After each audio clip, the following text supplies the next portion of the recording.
네, 여러분 안녕하십니까? 큐 잉글리시 JSM입니다. 구문 수업을 할 건데요. 자료는 제가 따로 들고 놓은 데서 받으시면 될 것 같고요. 네, 이제 보다시피 모의평가하고 수능 원장님 고3 기준이고요.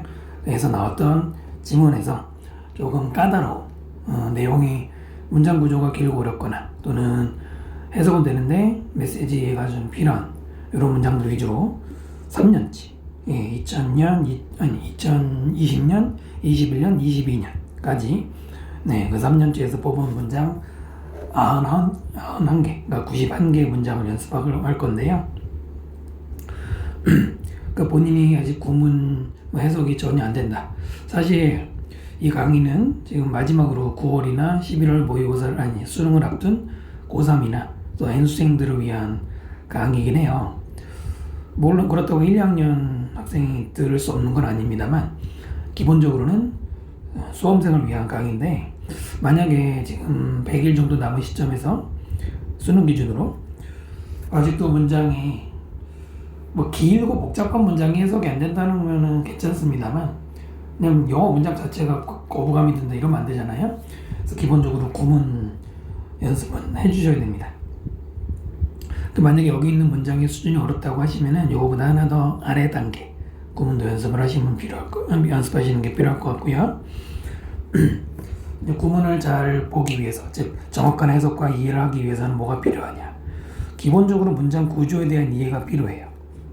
여러분이 중학교 때부터 좀 지겹도록 배웠을 수 있지만은 기본이 잘 돼 있어야 돼요. 머릿속에 맵, 지도가 있어야죠. 문장을 봤을 때. 예외적인 경우를 제외한다면 문장은 다음과 같이 구성이 되어 있죠. 그냥 아주 기본적인 얘기는 건너뛰고요. 당장 필요한 거 위주로 말씀드리면은 영어 문장은 4대 요소로 되어 있죠. 주어, 동사, 그 다음에 목적어, 보어. 이 4개를 가지고 문장을 만들게 되고요.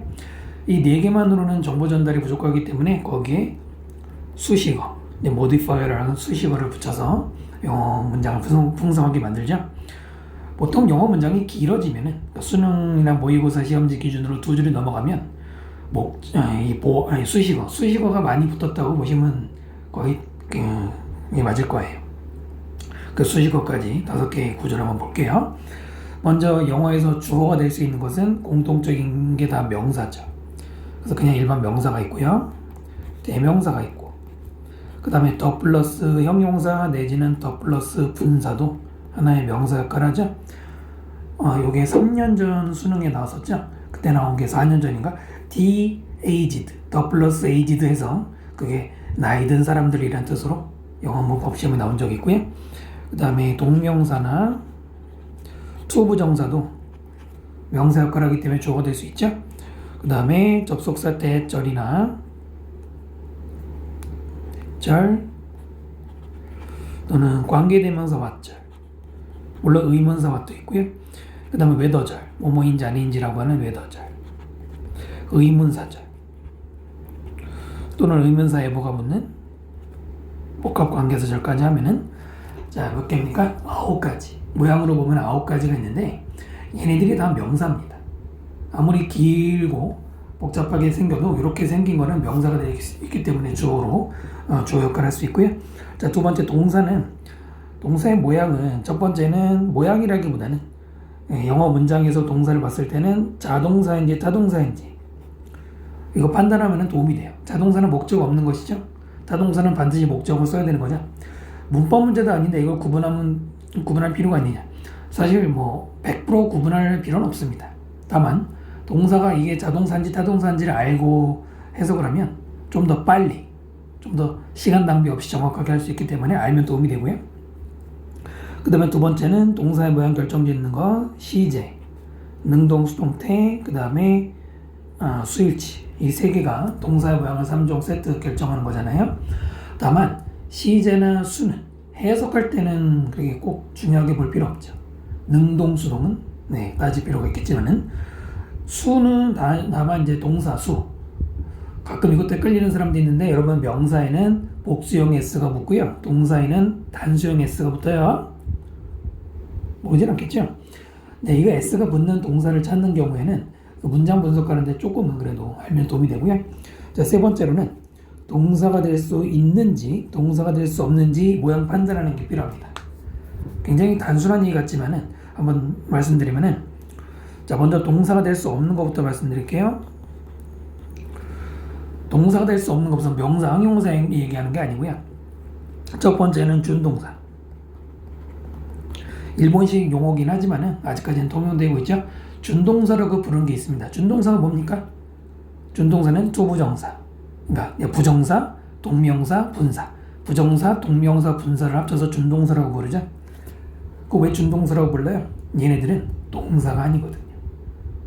아시겠죠? 동사가 아닙니다. 예를 들어서 ing 붙은 건 동사가 아니에요. 아시겠습니까? 두 번째는 관계사 또는 종속 접속사 또는 의문사, 뒤에 동사가 하나 나오게 됩니다. 그런데요, 이 동사는 문장 구조의 동사가 아니에요. 문장의 동사가 아니라 이 안에서, 그러니까 우리가 절이라고 부르는 그 안에서만 동사죠. 이걸 전체 문장의 동사로 착각하면 안 됩니다. 됐죠?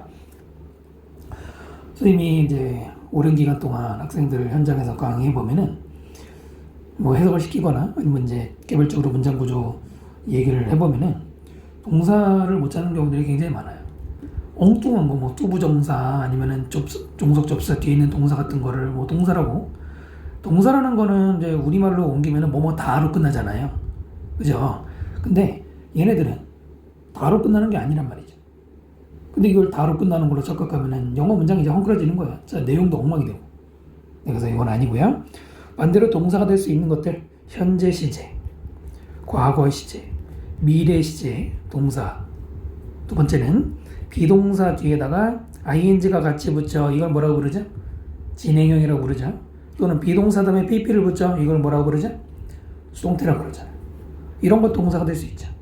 그 다음에 have 다음에 pp가 나오는 완료형 동사들. 물론 이때 have가 뭐 had로 바뀌기도 하고 뒤에 pp도 바뀔 수 있지만은 기본 모양이죠. 그 다음에 조동사 플러스 동사의 모양 가진 애들.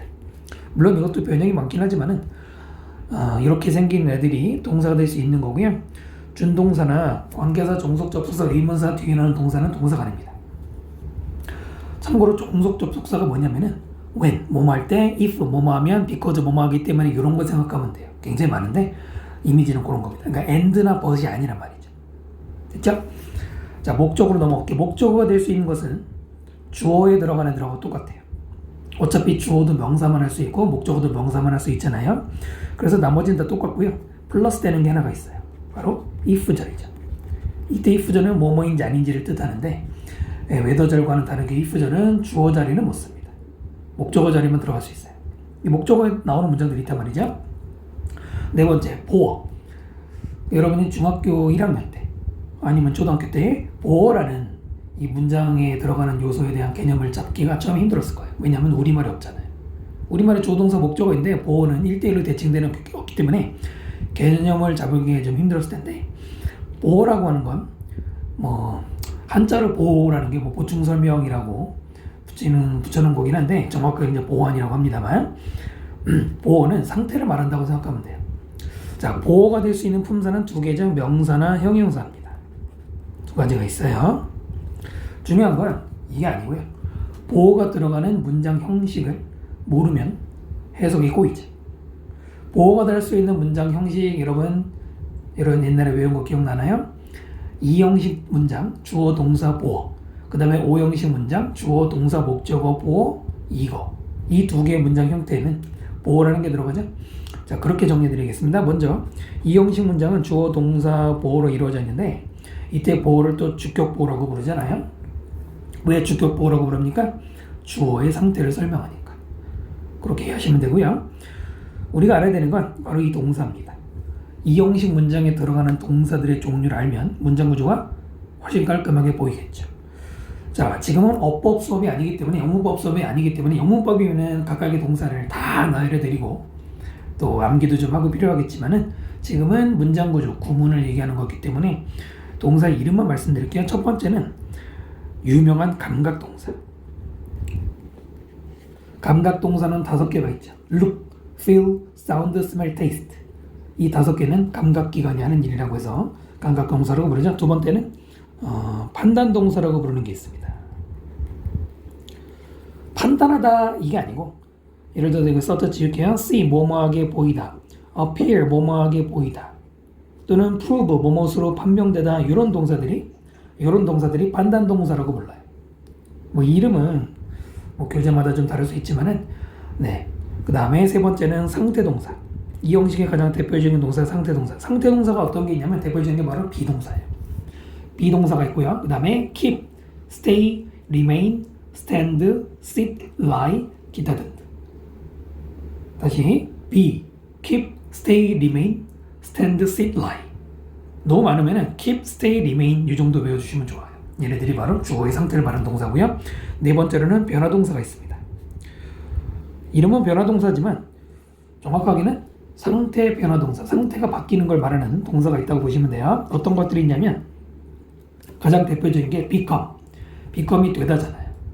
네, 그 become부터 시작해서 8개가 있는데 일단 여기서는 말로만 하면 become, go, get, grow, come, turn, for, run. become, go, get, grow, come, turn, for, run 이라는 8개의 동사. 이 8개의 동사는 전부 다 become으로 해서 버려요. 뭐뭐하게 되다. 언제? 이 형식일 때. 다른 거 말고.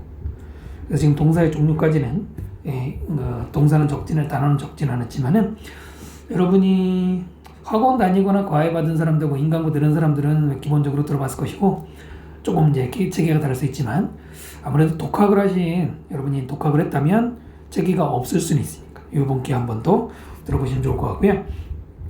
중요한 거는 얘네들 뒤에는 뭐가 나옵니까? 보호. 이 보호 자리는 명사나 형용사가 들어간다는 겁니다.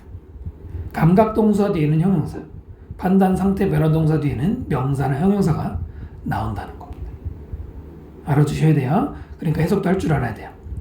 예를 들어서 마지막에 become으로 시작한 8개의 동사는 뭐뭐하게 되다.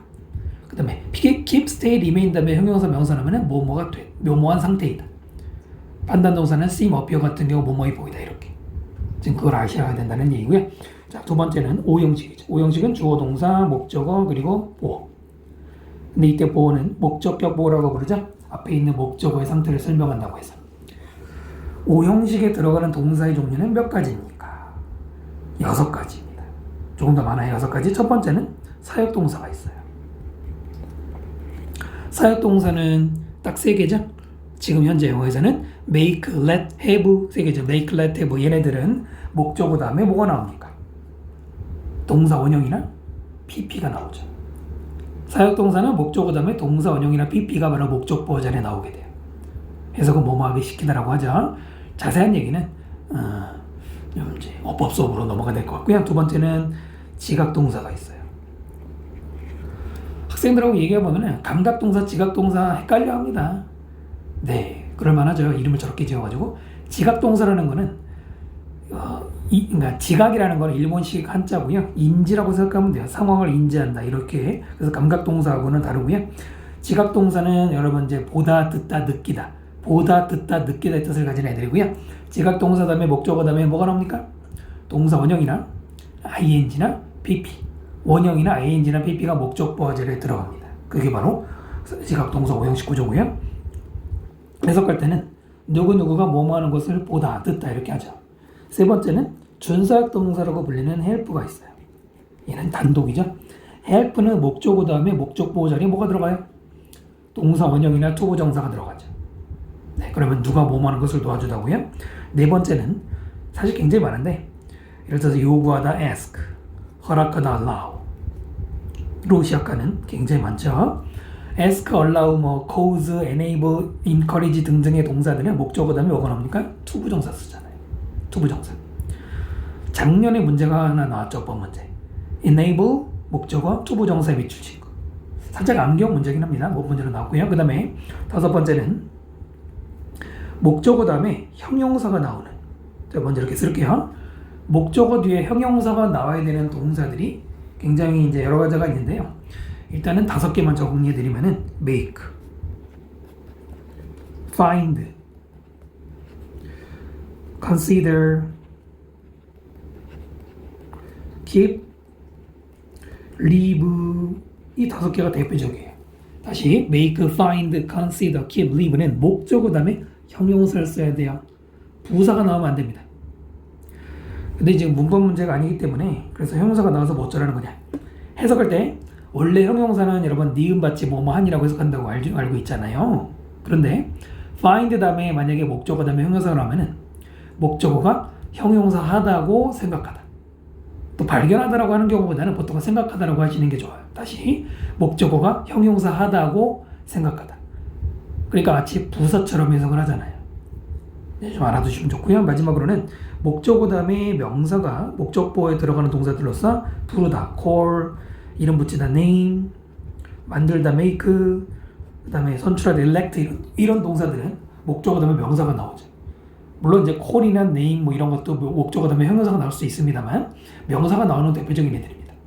자, 이 6가지 종류의 동사들이 목적보가 각각 다르죠. 그래서 6가지로 정리가 되죠. 오형식이 수능에서는 오형식이 훨씬 더 많이 나옵니다. 이 형식보다는. 이제 마지막으로 수식어 얘기를 해보겠습니다. 수식어는 앞에 있는 주어 동사 목적어 보어를 꾸미는 건데요. 꼭 뒤에서 꾸미는 게 아니고요. 뭐 주어보다 앞에 있을 수도 있고 얘네 중간에 사이사이에 들어갈 수도 있고 뒤에 있을 수도 있죠. 수식어는 꾸며주는 말 옆에 붙는 게 원칙이기 때문에 아무 데나 들어갈 수 있어요. 자, 수식어의 종류는 일단 2개입니다. 형용사나 부사입니다. 모든 우리가 알고 있는 8품사 중에서 형용사나 부사가 다른 품사를 꾸미잖아요. 맞죠? 이 수식어의 종류는 7가지가 있어요. 모양으로 분류하면 7가지인데 첫 번째는 형용사나 부사가 일단 대표적으로 다른 품사를 꾸미죠. 두 번째는 전치사 플러스 명사가 있습니다. 이거를 전명구라고도 부르시고 또는 전치사구라고도 부르시고 이름들이 있는데 전명구가 좀 더 어울리는 것 같아요. 그 이유는 뭐 지금 너무 길어지니까 일단 여기 있고요. 전치사 플러스 명사가 붙으면 뭐가 되니? 부사로 쓰이거나 형용사를 쓰입니다. 부사로 쓰일 때가 더 많아요. 세 번째는 투부정사. 투부정사의 형용사용법이나 부사용법인 경우에는 꾸미죠. 뭐 앞에 있는 걸 꾸밀 수도 있고 멀리 있는 걸 꾸밀 수도 있고. 네 번째는 분사가 있잖아요. 현재 분사, 과거 분사가 있잖아요. 분사는 형용사 역할을 하죠. 분사는. 그러나 분사 구문이라고 부르는 게 있죠. 분사 구문. 분사 구문은 부사 역할이라고 보시는 게 적절합니다. 다섯 번째는 관계사절이 있죠. 관계사절. 관계사절은 누굴 꾸밉니까? 일반적으로는 앞에 있는 선행 명사를 꾸미죠. 선행사. 물론 이게 약간 어폐이 있어요. 예를 들어서 관계대명사 what이나 관계부사 how는 선행사가 아예 없잖아요. 그렇긴 하지만 나머지 관계사는 앞에 있는 선행명사 꾸미다고 보시면 일단 수식어 정리될 거고요. 여섯 번째는 부사절이 있습니다. 부사절은 생긴 게 어떻게 생겼냐면 접주동이라는 모양을 가져요.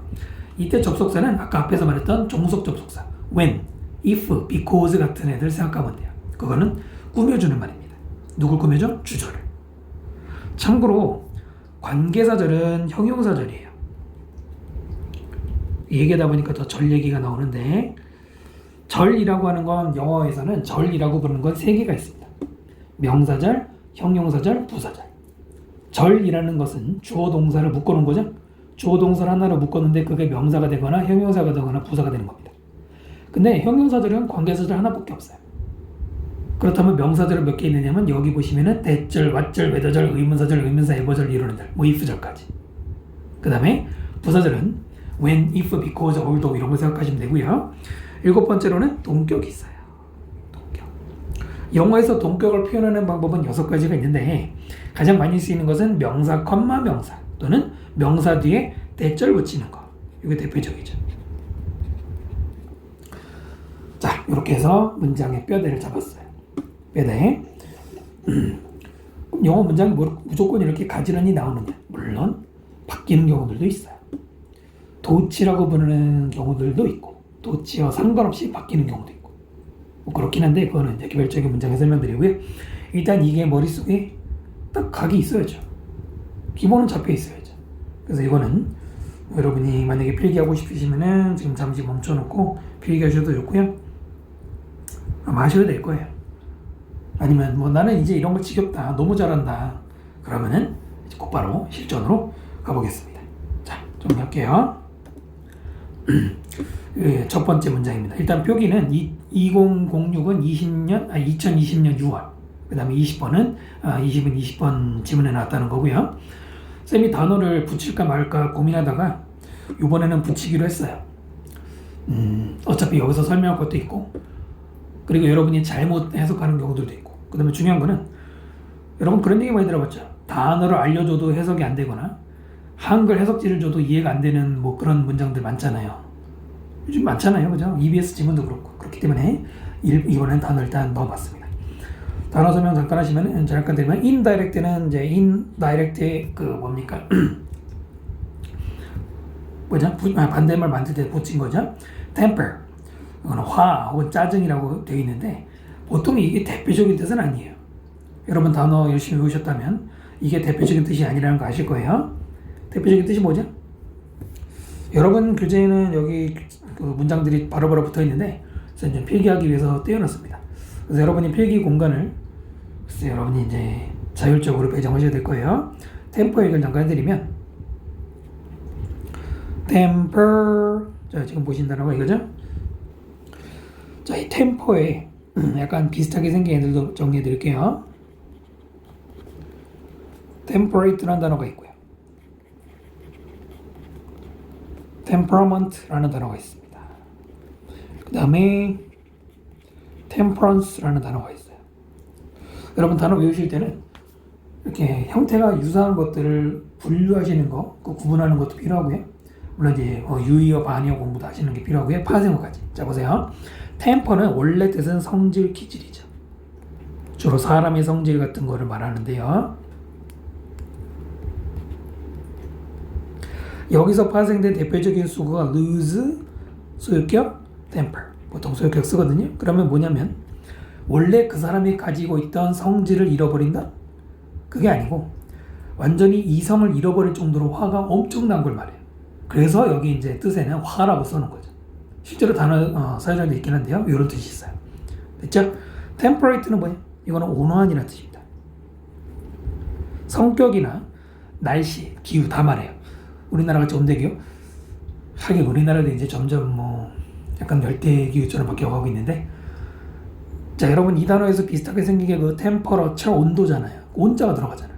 비슷하죠? 그 다음에 temperament와 temperance도 구분하실 필요가 있습니다. temperament는 템포와 뜻이 같아요. 성질, 기질입니다. 다만 temperament에는 요 한은 없어요. 그 다음 temperance, 요게 사실 수능에서 잘 안 나왔었던 단어긴 해요. 지문에서 이 단어가 나온 적이 거의 없는데 만약에 나오게 되면 센 단어가 됩니다. 알아두시면 좋아요. temperance는 절제, 또 뭐 중용이란 말도 있는데 예전에는 중용이라고도 외웠는데 글쎄 요즘은 중용이라는 말 잘 안 쓰죠. 다르죠? 얘네들하고 다르죠? 같이 외워주시면 좋습니다. 그런가 하면 가끔 학생들한테 물어보면은 이거랑 헷갈리는 친구들이 있어. 발음이 좀 비슷하긴 하지. temper, tempo. tempo가 뭐예요? 이거는 박자를 얘기하죠. 박자 또는 시간 개념이에요. tempo에서 파생된 단어는 temporal이라는 단어와 temporary라는 단어가 있어요. 시간과 관계가 있는 겁니다. temporal은 그냥 시간의라는 뜻이에요. 시간과 관련된. temporary는 일시적인이죠. 기왕에 나온 김에 또 설명드리면 space, 여러분이 아는 게 공간이라는 뜻이잖아요. space의 형용사형이 하나는 spatial 이렇게 끝나는 게 있고 또 하나는 spacious 이렇게 끝나는 게 있어요. 혹시 여러분이 나중에 영어를 좀 깊이 공부하시게 되면은 끝에 이렇게 뭐 AL로 끝나는 형용사와 OUS로 끝나는 형용사, 뭐 RY로 끝나는 형용사에 어떤 미묘한 차이들이 있는데 당장 수능 보는 사람들이 그거 할 수 없잖아요. 자, spatial은 그냥 공간의라는 뜻입니다. 뭐 공간 배치 이런 거. 그 다음에 spacious는 넓은이에요. 다르죠? 그래서 이렇게 temporal, 시간의, spatial, 공간의 이렇게 끝나는 애들은 그냥 원래 그 단어의 의미인데 temporal이나 spacious는 약간 달라지죠. 네, 한번 정리해 주시면 좋을 것 같아요. 자, 이제 문장 볼게요. 문장에 보시면은 네, 길죠? 이 정도는 긴 것도 아닙니다. 지금 우리 교재는 수능 시험지하고 줄이 다르긴 한데 지금 여기서는 두 줄 약간 넘어가죠. 수능 시험지로는 여기 하면 세 줄을 찰 거예요. 지금까지 수능에 나왔던 지문에 나왔던 문장 중에 가장 길었던 문장은 수능 시험지 기준으로 7줄 반짜리들이 있어요. 그걸 아직 넘어가지는 않았는데 한 7줄 되는 문장들이 있습니다. 그러니까 이 문장이 거의 한 2.5배 정도 되는 그런 문장이 하나에, 그러니까 마침표가 한 7줄 가서 가는 그런 문장들이 있습니다. 다행히 그걸 넘어가는 건 아직 없었는데요. 7줄 들려야 되는데 이 정도에서 여러분이 무서워할 필요 없어요. 선생님이 옛날에 영문학 대학교에서 영문학과 수업 들을 때는 23줄짜리 문장도 봤어요. 23줄. 그런데 길다고 해서 별로 달라지는 것도 사실 없습니다. 그냥 나열된 거예요. 네. 자, 일단은 넘어갈게요. 그럼 문장이 길면은 어떻게 되느냐? 이런 것들 이제 하나씩 설명드리면은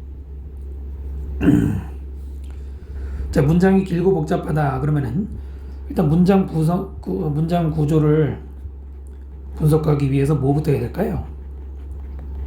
주어 동사를 분석해야겠지. 아까 말씀드린 주어 동사 목적어 보어를 찾아야겠지. 근데 그렇게 도식화되지 않잖아요. 첫 번째는 동사를 먼저 찾으시는 게 좋아요. 선생님 주어부터 찾아야 되는 거 아닙니까? 잘 들어보시면 아까 했던 얘기 잠깐 올라가 볼까요?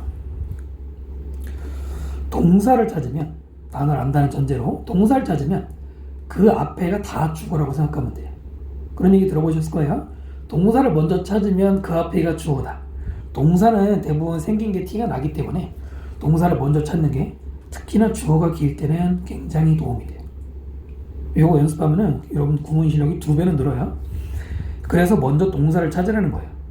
동사를 찾으면은 저절로 그 앞에, 일반적으로는 그 앞에 있다고 하고 주어가 이제 완성이 되잖아요. 유식한 말로 주부라는 게 있습니다.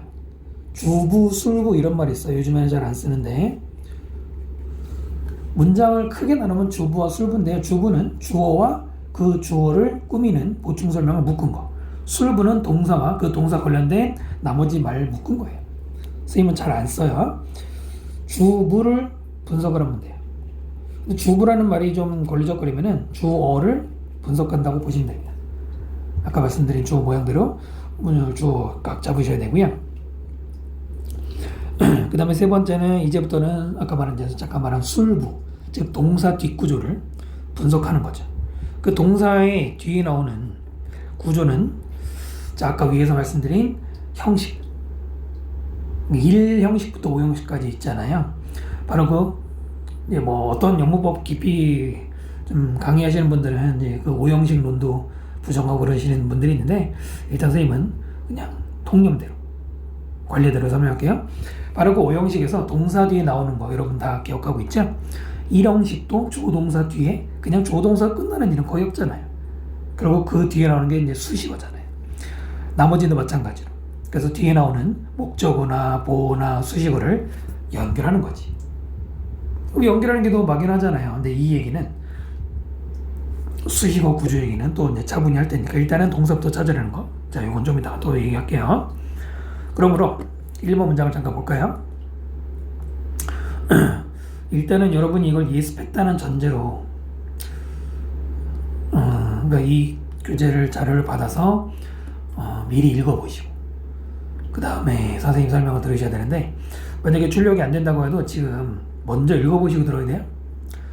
온라인 강의 약점이 이거잖아요. 그냥 가만히 앉아가지고 들으면은 자기 공부가 될 것 같아. 절대 안 그래요. 절대 안 그래요. 그건 제자리만 해요. 대단한 강의가 아니면 대단한 강의라는 게 사실 접하기 힘들잖아요. 그렇기 때문에 먼저 보시는 게 중요해요. 모든 과목이 그렇죠. Such indirect ways of expressing temper are not useful since they don't provide the individual, that is the target of the behaviors, an idea of exactly how to react. 쭉 읽어봤는데요. 문장 구조가 보이나요? 첫 문장인데 보입니까? 사실 이 문장에서 선생님이 이 문장을 뽑은 이유는 주어 동사 찾으라고 본 건 아니에요. 동사는 찾기 쉽잖아요. 동사는 그죠? 요거는 지금 문제될 게 없고요. 그 다음에 주어가 뭡니까? with 이거예요.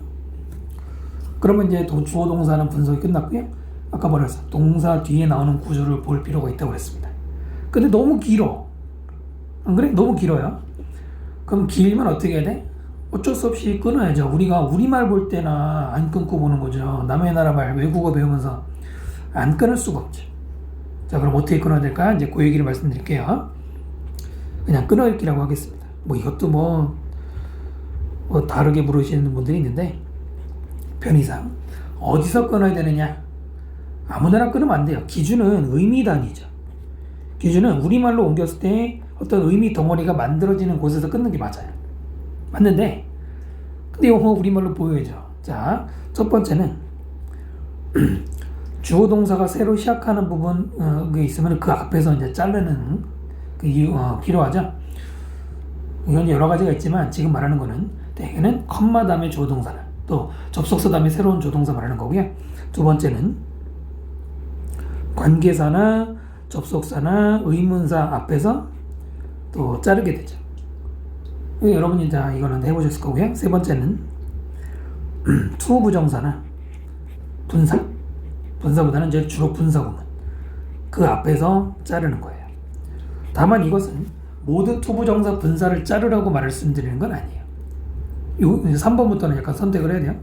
그 다음에 네 번째는 전치사 앞에서 필요할 때 자르는 거예요. 자, 이제 필요할 때라는 말을 선생님이 썼어요.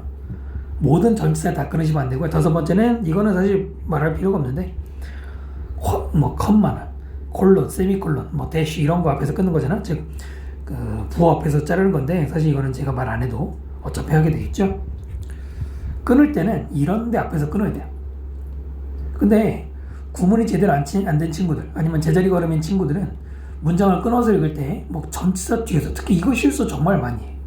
만약에 A라는 단어가 있고 전치사가 있고 그 다음에 B라는 단어가 있다고 쳐봐요.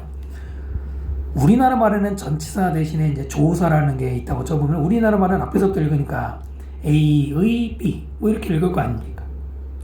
근데 여러분 영어는 그렇게 읽으면 안 되잖아. B의 A 이렇게 읽잖아요. 자, 그거보다 이 전치사는 이름이 왜 전치사예요? 앞에 위치한다 그래서 전치사입니다. 영어로도 preposition이라고 그래요. 앞에 위치한데 그러니까 이때 전치사는 뒤에 있는 B 앞에 위치한다. 이렇게 둘이 보통 쌍을 이룬다고 하거든. 그러니까 어디서 끊어야 돼? 그러니까 앞에서 끊어야 되는 거예요. A의 이러면 안 돼. B의 이렇게 해야 되잖아요.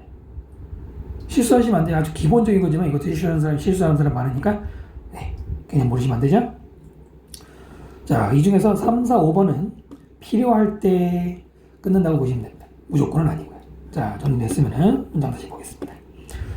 Such indirect ways of expressing temper are not useful. 여기까지는 읽히죠. 그 다음에 since가 접속사니까 이제 끊어주면 적절하지 않습니까? 이제 그 뒤에 선생님이 이 문장 뽑은 이유는 이제 이 뒤에서 뭐를 좀 잘 찾았어야 되는 거거든요.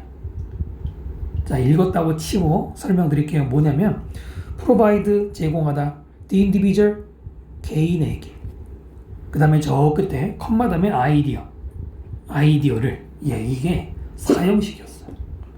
여기가 사형식이었습니다. 컴마가 거슬리죠. 요즘에 영어 문장 보면은 컴마가 좀 남발해요. 컴마를 남발해요. 심지어는 여러분들 주어하고 동사 사이에 컴마 찍는 경우도 있어요. 주어가 약간 길 때. 읽는 사람 헷갈리죠. 왠지 컴마 찍으면은 끊을 것 같은데. 자, 그럼 뒤에가 왜 이렇게 간접 목적어, 특히 바로 이 부분. That is the target of the behaviors. 이 부분은 뭐예요? 관계대명사로 시작한 수식어인데 얘 때문에 보통 이렇게 가로치고 한다고 해보면은 관계대명사 가로치면은 보통 여기서부터 끝까지라고 생각할 수 있잖아요. 이렇게. 그게 아니란 말이에요. 지금 이 문장은 그렇지 않아요. 이렇게 되는 거예요. 자, 읽어볼게요. such 그런 indirect 간접적인 ways 방법들. 어떤 방법? of expressing temper. 전치사 of와 동명사가 만나면 이것도 유식한 말로 동격이라고 그래요. 동격이라고 하는데 지금 오늘은 설명이 많으니까 동격인데 해석할 때는 뭐뭐하는 표현하는 것의 방법. 우리말로 좀 이상하잖아. 표현하는 하면 더 좋단 말이죠. 화를 표현하는 그런 간접적인 방법들은 그런 이란 말을 붙였으니까 앞에 내용이 있었겠죠? 그치? 그건 나중에. 그 다음 그것은 유용하지 않다. 여기까지 해석되지. 자, 그 다음 since는 두 개죠. 하나는 뭐뭐 이래로, 또 하나는 때문에. 지금은 시간 개념이 별로 중요한 게 아니기 때문에라고 할게요. They don't provide. 그것들은 제공하지 않는다. 그들이라고 하지 않았지. 그것들이라고 했지. 이때 they가 가리키는 게 누굽니까? 저 앞에 있는 with 아니에요. 대명사도 우습게 보시면 안 돼요. 대명사 잘못 읽어서 내용 전달 잘못될 수 있어요. 자, 그 방법들은 제공하지 않는데 individual, 개인이나 사람에게. 자, 그 다음에 이제 관계대명사 뒤에서 꾸미는 구조가 나오는데 여러분이 기초가 이미 돼 있는 사람이라면 관계사 해석이 매끄럽게 될 것이고요. 근데 뭐 딱 잘라 말할 수는 없지만은 보통 이제 3등급, 1, 2등급 친구들까지는 관계사 해석이 좀 되고 3등급 이하부터는 관계사만 나오면 우왕좌왕하는데요. 관계대명사 뭐 얘기 드릴게요. 지금처럼 앞에 선행사 단어가 하나 있고요. 그 다음에 who나 which 같은 관계대명사, that 같은 관계대명사가 나오고, 자, 그 다음에 그냥 동사만 나오는 경우도 있고요. 그 다음에 주어 동사가 다 있는 경우도 있습니다. 한 번만 말하고 넘어갈게요. 이런 거 오래 끌면 안 됩니다, 여러분. 처음에 얘기했지만 올해 수능 보는 사람을 대상으로 한다고 그랬죠? 자, 만약에 관계사 플러스 동사함이 있으면 어떻게 합니다? 뭐뭐 하는 선행사. 한 번에 기억해요. 그러나 주어 동사가 다 있으면 주어가 동사하는 선행사예요. 그래서 뭐뭐는 이렇게 붙이라는 겁니다. 물론 과거 동사면은 했던이라고 해야 되지. 바뀌긴 하지. 자, 이런 거 한 번에 기억하시고요. 그리고 어떻게 해야 돼? 그것들은 제공하지 않는데 사람에게. 어떤 사람? That is the target. 목표가 되는. 쌤이 이지를 되다라고 했는데 뭐 목표인 해도 되죠? The behavior, 그 행동의 목표가 되는 사람에게. 이렇게 읽어야죠. 여기가 됐나? 그 다음에 아이디어를이라고요. 컴마 때문에 거슬리지 않는데 아이디어를. 어떤 아이디어? Of exactly how to react. How to 하면 뭐뭐 하는 방법이라고 하잖아요. 아니면 그냥 어떻게 뭐뭐 하는지 해도 됩니다. react. 정확하게 어떻게 반응하는지, 혹은 정확하게 반응하는 법을, 그 법의 생각. 법의 생각하니까 이때 어부도 이상하지. 아까 어부도 그랬지만 이때 어부도 일종의 동격이기 때문에 어떻게 정확하게 반응할지 거기에 대한 생각, 이렇게 바꿔주시는 게 좀 더 우리말에 가깝죠? 자, 그래서 1번 문장을 한번 설명드렸는데요. 1번 문장은 내용을 이것만 가지고 내용을 말하기가 정보가 좀 적긴 한데, 잠깐 보세요. 여기서 중요한 표현은 바로 간접적인이라는 말이 아까 나왔는데, 간접적인이에요. 잘 생각해봐. 화를 표현하는데 직접적으로 표현하지 않고 간접적으로 표현했어. 예를 들어서 여러분이 친구한테 화가 났는데 친구한테 대놓고 나 너 때문에 화나 이렇게 말 안 하고 괜히 옆에 있는 물건 툭툭 건드리면서 삐죽대고 있어. 네, 그런 거 생각해봐. 근데 그런 것들은 유용하지가 않아. 그 다음에 이제 원인 분석했잖아. 왜 유용하지 않냔 말이야. 왜냐면은 그 행동의 목표가 되는 사람이니까 네가 화를 내는 목표가 되는, 아까 그 친구, 널 화나게 한 친구, 그 친구에게 어떻게 반응할지에 대한 정보를 주지 않는다는 거 아니야. 그러니까 분명히 옆에서 보기에는, 그 친구가 보기에는 네가 화가 난 것 같은데 자기한테 말 안 하고 괜히 옆에 있는 물건 건드리고 있어. 그럼 어떻게 반응할지 모르겠죠. 네, 그렇게 어려운 내용은 아닙니다. 아시겠죠? 네, 바로 지금처럼 그냥 기본적인 뭐 주어 동사 찾고 뭐 이런 것도 물론 설명은 드렸지만은 뭐라고 그랬죠? 이렇게 간접 목적어, 직접 목적어. 그렇다고 사형식 뭐 중요하지도 않은 사형식을 집착하라는 게 아니고 어떻게 읽는지를 지금 말씀드린 겁니다. 됐죠? 이런 경험이 또 이제 생길 거 아니에요. 대처할 수 있으면 좋겠죠? 자, 2번으로 넘어갈게요. 자, 2번 문장으로 넘어왔습니다. 읽어보셨습니까? 읽지 않고 들으면 도움 안 돼요. 도움 안 되는 거 뭐 시간 낭비할 필요 없잖아요. 자, 단어 볼게요. maintenance. 앞부분에 보면은 여러분이 뭐 한 번쯤은 봤을 단어 mainten이라는 단어의 모양이 보이죠? 근데 품사가 좀 스펠링이 바뀌었어요. maint 나온 김에 항상 이런 거 이제 볼 때 같이 정리해 드릴게요. mainten처럼 tin으로 끝나는 tin으로 끝나는 단어들을 좀 보는 김에 같이 봅시다. 이 구문 수업은 여러분에게 해석만 강의하는 게 아니고 관련된 단어, 파생어, 아까 말씀드린 그런 것들, 그 다음에 뭐 내용 분석도 하고 문법적인 것도, 구문이다 그렇게 해서 잡으면 좋죠. 자, 정리할게요. maintain이라는 단어가 있고요. 요즘 많이 나오는 게 sustain, 그 다음에 retain이라는 단어도 있죠. obtain이라는 단어도 있고요. 그 다음에 attain이라는 단어, 둘이 좀 비슷한 것 같지만 다르고요. 그 다음에 잘못 읽고 있는 단어 중에 하나가 entertain이고요. 그 다음에 detain이라는 단어가 있어요. 이거는 조금 권한도 더 나긴 한데, 그 다음에 certain이라는 단어도 tain으로 끝나죠. 자, 한번 볼까요? maintain, 대표적인 뜻이 유지하다. 하다는 그냥 V로 표시하겠습니다. 그래서 유지라는 명사가 되는데 이제 이자로 바뀐 것 뿐이고요. 그 다음에 얘는 이것만 있는 게 아니고 주장하다라는 뜻도 있어요. 또 이제 부양하다, 먹여 살리다라는 뜻도 물론 있고요. 이렇게 은근히 많죠. 특히 주장하다라는 뜻은 maintain 대절, 뒤에 대절 나오면 뭐뭐라고 주장하다라고 외우셔야 되고요. sustain, 최근에 얘기 많이 나오는데 이게 지속하다. 여기서 파생된 단어가 환경 소재 지문에 많이 나오는 sustainable, 최근에 이제 광고에도 많이 나오죠. 지속 가능한 발전이라고. 네, 이거고요. 또는 이게 뭐가 있냐면은 역시 이 단어에도 부양하다가 있어요. 먹여 살리다. 됐죠? 파생은 되겠죠. 그 다음에 retain.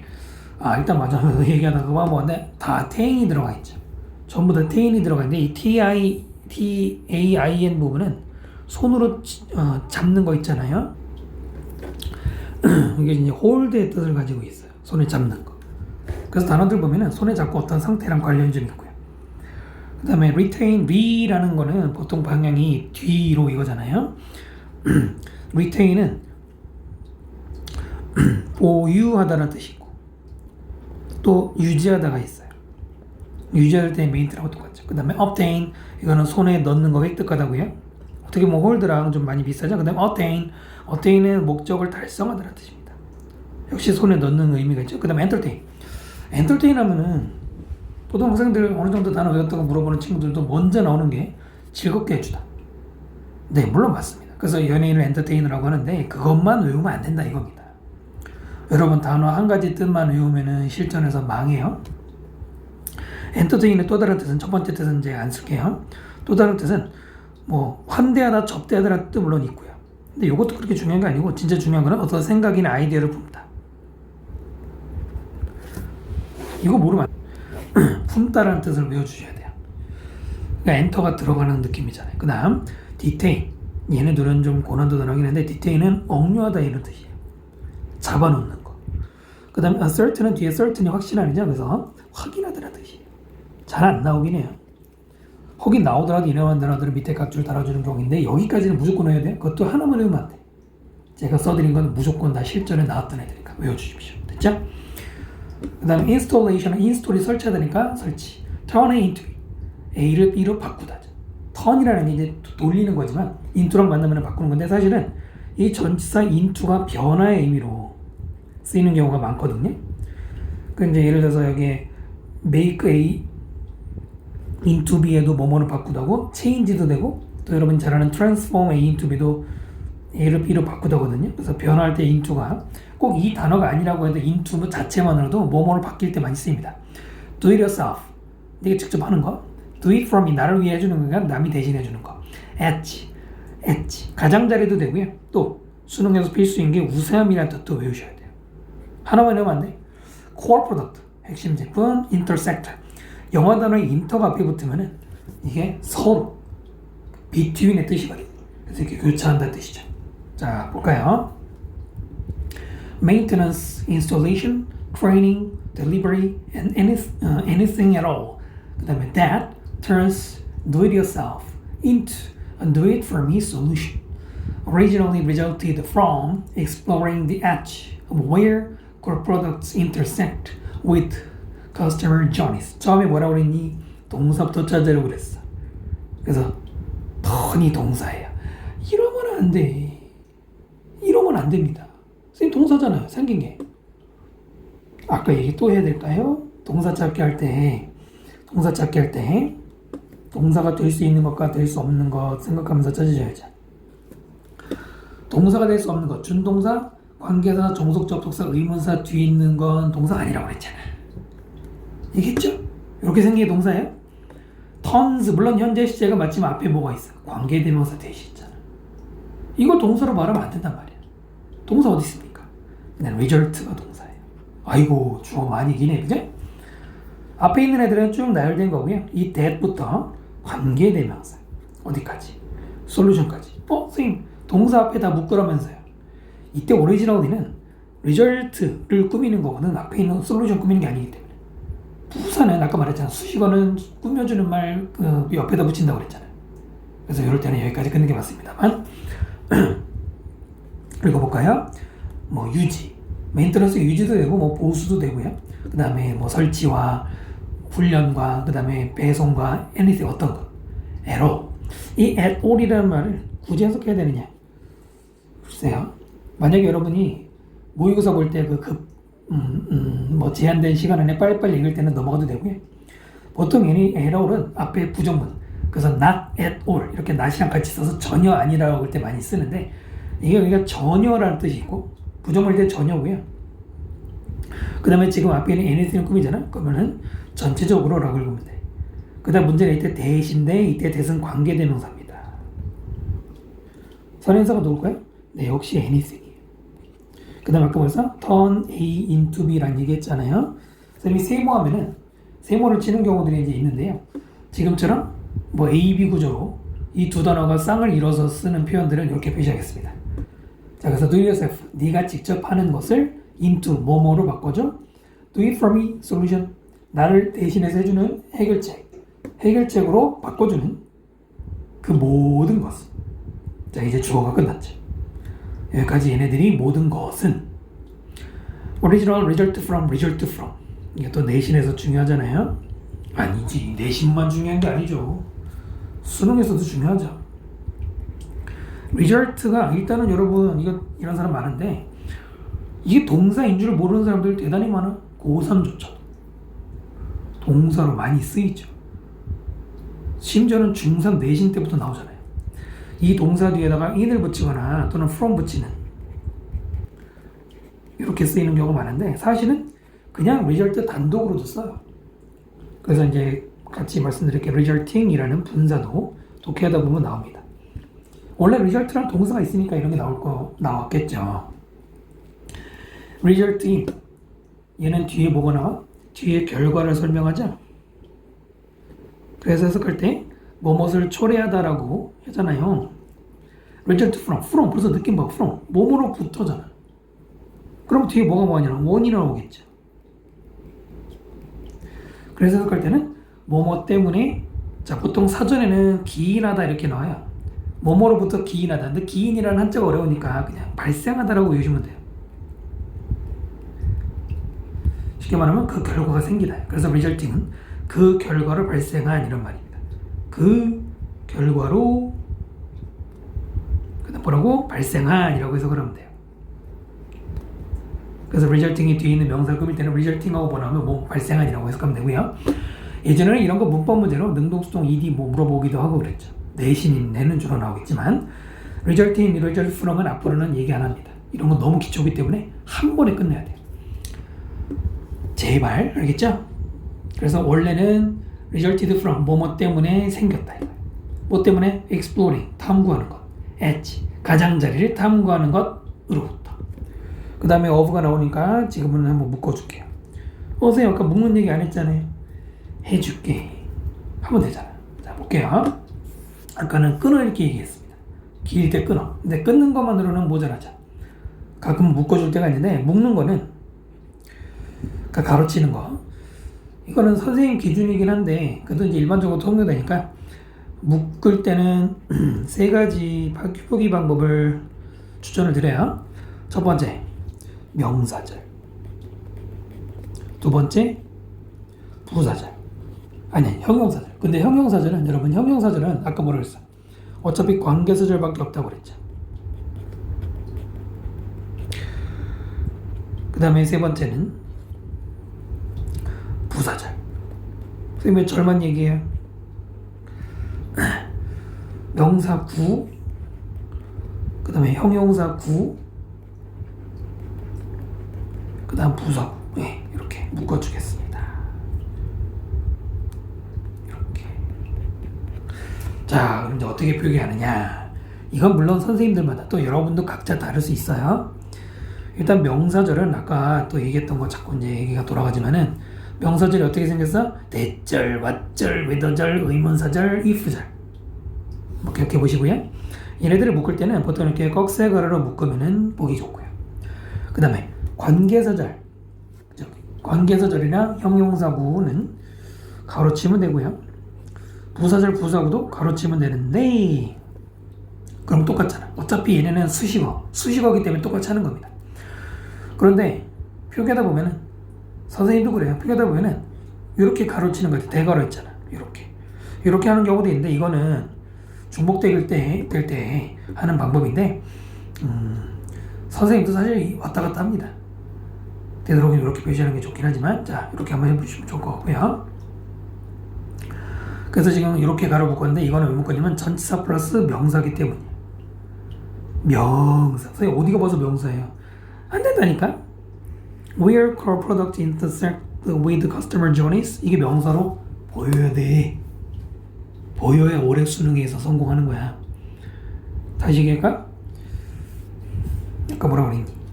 의문사절, 뭐 웨더절 이런 것들은 하나의 명사절이 된다고 그랬잖아. 그치? 명사절이 된다고. 그렇기 때문에 where로 시작하는 의문사 플러스 core product 주어 intersect 동사 그리고 동사 뒤에 있는 전치사 플러스 명사까지가 하나의 덩어리로 명사로 보여야 되고요. 그 긴 명사 앞에 전치사가 붙은 정명구입니다. 이런 것도 정명구예요. 복잡하지? 자 일단 가볼게요. 탐구하는 것 가장자리 뭐뭐의 가장자리 아까 말했죠. 가장자리의 이렇게 꼭 긁으면 안 된다고.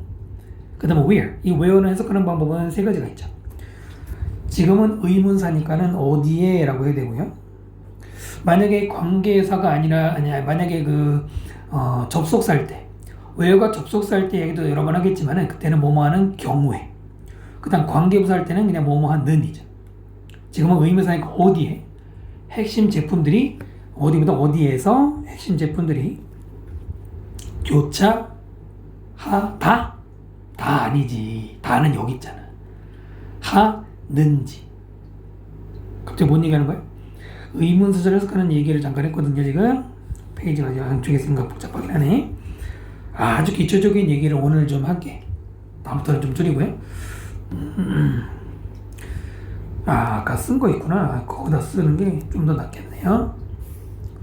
자, 여기서 일단 대절이나 왓절 해석할 때는 뭐뭐 하는 것이라고 합니다. 보통 다 그런 거 아니지만 웨더절이나 의문사절 해석할 때는 그때다가 뭐뭐 하는지 뭐뭐 하는가 이런 게 붙이면 돼요. 웨더랑 의문사가 끝에는 이렇게 해도 돼요. 똑같이. 다만 의문사는 뭐 언제 하는지 이런 게 묻는다고 웨더는 그냥 하는지가 되고. 네, 모르시면 안 돼요. 어디에서 핵심 제품들이 교차하는지 할 줄 알아야지. with 누구와? 고객의 여정과. 여행이라기보다는 여정이라고 할게요. 자, 일단은 쭉 읽었어요. 구조 분석했고 이제 좀 더 들어가 볼게요. 내용을 모르면 안 되잖아. 해석만 잘하면 뭐해? 유지와 설치와 훈련이라는 건 아마 이제 고객들에게 사용법 설명하고 이런 거 같고요. 배송과 그 다음에 어떤 것? 스스로 해야 되는 거를 대신해주는 해결책으로 바꾸는 그 어떤 것이 원래는 몸으로부터 나왔다, 발생했다, 가장자리를 탐구하는 것. 그 가장자리는 어디에서 핵심 제품이 고객의 여정과 교차하는지의 그 가장자리를 탐구하는 데서 나왔대. 이게 무슨 말이야? 여러분 무슨 말이에요? 설령 이 문제를 기출문제를 풀어봤다 해도 또 이렇게 따로 띄워놓으면 또 느낌이 다르죠? 머리 있으면 생각해야지. 무슨 말이에요? 여러분 스스로 생각하고 나서 선생님과 생각을 교환해야 돼요. 알아서 해주겠지. 그런 사람들은 결과가 좋을 수가 없거든요. 자 이제 볼게요. 여기서 가장 특이한 표현은 바로 저 엣지입니다. 연금이 안 되네. 다시 가장 특이한 게 여기서 주목해야 될 말이 이 엣지예요. 잠깐만요. 왜 저게 주목돼야 되느냐? 우리가 아는 그 가장자리가 아닌 것 같지 않나? 뭔가 어떤 메시지, 즉 비유적 표현이 들어간 것 같지 않나요? 자, 여러 가지 이런 고객 서비스에 관련된 거. 그러니까 스스로 해야 되는 거를 대신해 주는 거를 서비스라고 생각해 보세요. 그 서비스 해주는 건 어디서 나왔다? 어디에서 핵심 제품이 고객의 여정과 교차하는지 가장자리를 연구한 거래. 가장자리가 뭐야? 가장자리가. 그것도 그렇고 이건 또 무슨 말이야? 고객의 여정? 여정? 무슨 여정? 이동이라고 바꿔볼게요. 고객이 이동하는 거. 만약에 여러분이 새로 스마트폰을 사러 갔어. 그 매장에 들어가요. 물론 스마트폰 매장은 좁으니까 그런데 저기 예를 들어서 뭐 LG전자 대리점 이런 데 가면 넓잖아요. 거기 가서 막 여기저기 돌아다녀. 핵심 제품, 즉 여러분이 찾는 스마트폰, 이 제품하고 여러분이 지나가던 길에 만나는 그런 교차가 이루어지는 곳, 여기까지 이해되시죠? 그곳, 어디에서 그 교차가 이루어지는지의 가장자리가 뭐예요? 네, 그래서 이런 거는 앞으로도 생각해야 돼요. 여러분 지금 21번이죠? 기억나요? 모의고사 수능에서 21번 문제가 뭡니까? 바로 함축 의미, 함의추론이죠. 그죠? 물론 얘는 이 부분은 아니었겠지만은 엣지 같은 거 물어볼 수 있죠. 네, 여기서 엣지가 뭐냐면 놓칠만한 곳, 놓칠만한 부분, 이렇게 이해하면 돼요. 왜요? 일단 외우려고 하지 마요. 아, 저게 저거구나. 그렇게 단순하게 공부하면 안 되잖아. 가장자리라는 게 여러분 가운데 있는 것들과 가장자리에 있는 것 중에 가장자리에 있는 것들은 소홀히 하기 쉽잖아요. 그러니까 이렇게 이해하면 되지. 자, 그럼 다시 한번 정리할게요. 이런 고객 서비스는 고객을 위한 해결책을 제시해주는 이런 고객 서비스는 제품과 고객이 만나는 곳에서 그 놓칠만한 부분, 예를 들어 삼성전자가 놓칠만한 그 부분을 탐구하다 보면은 어떤 거로 서비스해줘야 되는지 알게 된다는 얘기입니다. 이 정도까지 이해했다면, 여러분이 이해했다면, 네, 여러분은 당연히 수능 95점 이상 나올 겁니다. 됐죠?